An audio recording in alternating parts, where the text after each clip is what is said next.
এবার এসএসসির ফলাফলে মেয়েকে ছাড়িয়ে গেলেন মা।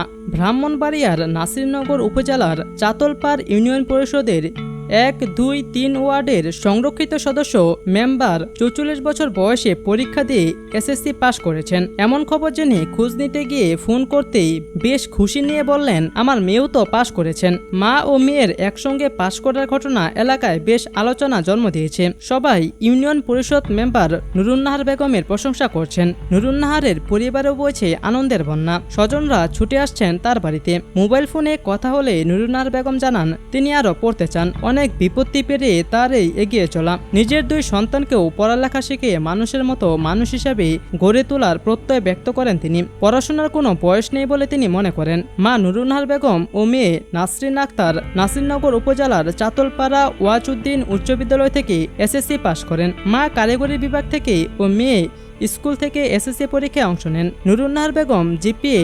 4.54 ও মেয়ে নাসরিন জিপিএ 2.67 পেয়েছেন। নুরুন্নাহার বেগমের বয়স 44 বছর ও নাসরিনের বয়স 18 বছর। কথা হলে নুরুন্নাহার বলেন, 8ম শ্রেণীতে পড়ার সময় বিয়ে হয়ে যায়। শ্বশুরবাড়ির লোকজন ছিলেন রক্ষণশীল। এ অবস্থায় পড়াশোনা চালিয়ে যেতে পারেনি। এক পর্যায়ে মেম্বার নির্বাচিত হই।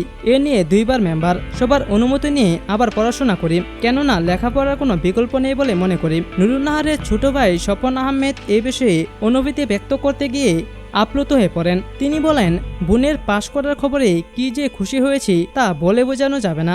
একই সঙ্গে ভাগ্নি পাশ করলেও তার খবরটি না দিয়ে ফেসবুকে বোনের রেজাল্টের স্ট্যাটাস দিয়েছি।